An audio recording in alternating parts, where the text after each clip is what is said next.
When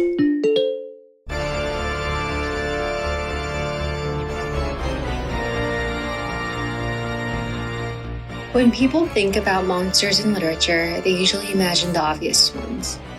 The phantom lurking beneath the Paris Opera House, Frankenstein's creature wandering through forests and villages, the strange, isolated figures who seem to exist outside the boundaries of normal society and who, at least at first glance, appear to be the greatest threats within their stories.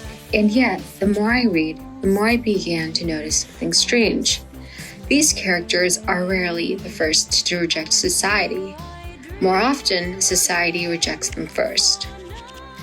In fact, if you look closely enough, some of literature's most famous monsters have surprisingly similar origins. They begin not as villains, but as outsiders. People or creatures who are pushed beyond the boundaries of acceptance, who are denied connection, understanding, or belonging, and who gradually become defined not by who they are, but by how others choose to see them. Which raises an interesting question. What if the most dangerous character in literature isn't the villain at all? What if it's the crowd?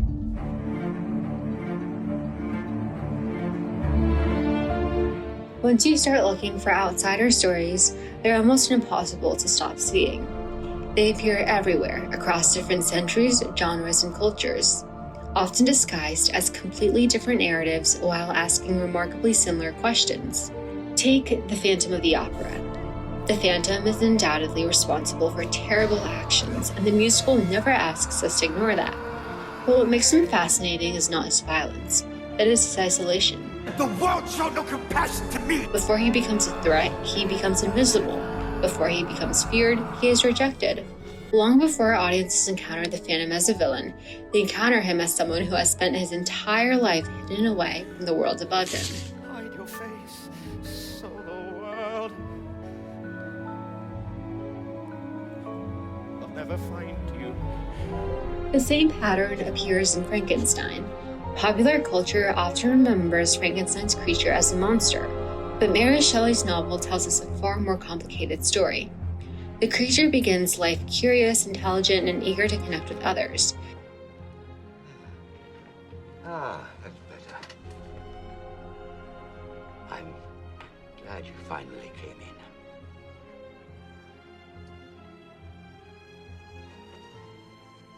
He learns language. He studies human behavior.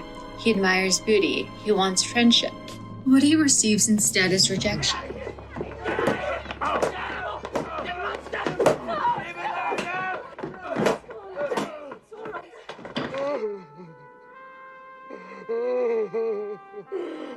Again and again, people see his appearance before they see his humanity. And eventually, that rejection transforms him. Not because he was born monstrous, but because he was never allowed to belong.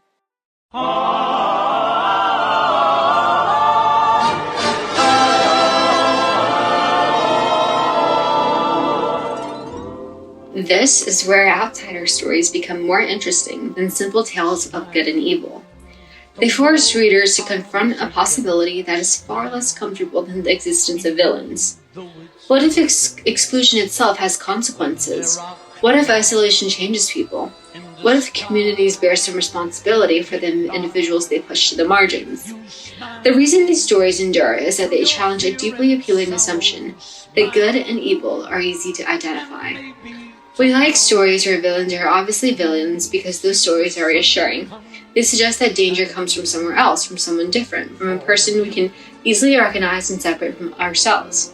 Outsider stories refuse to offer that comfort.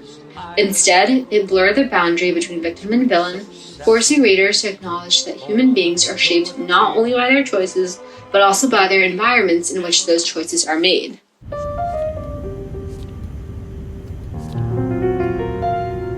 What's particularly remarkable is that this pattern extends far beyond fiction. The question of belonging appears everywhere we look.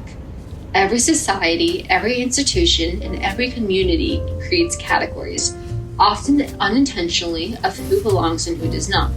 Schools do it, workplaces do it, communities do it. And while these decisions may seem small in isolation, literature repeatedly reminds us that exclusion is rarely experienced as a small thing, by the people on the receiving end of it. That is why outsider stories remain relevant centuries after they are written.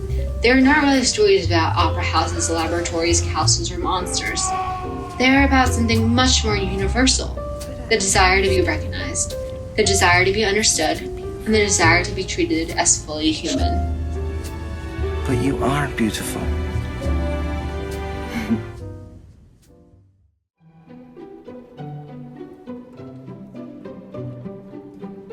Perhaps the reason readers continue returning to characters like the Phantom and Frankenstein's creature is not because we see him as entirely different from ourselves.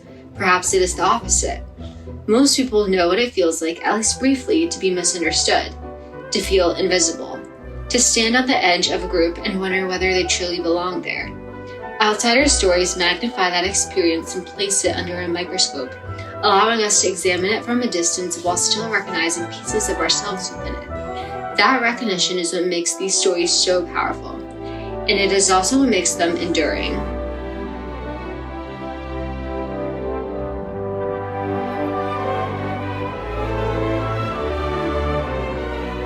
For centuries, literature has returned to the same question in countless different forms. Who belongs? Who doesn't? Who gets accepted and who gets rejected?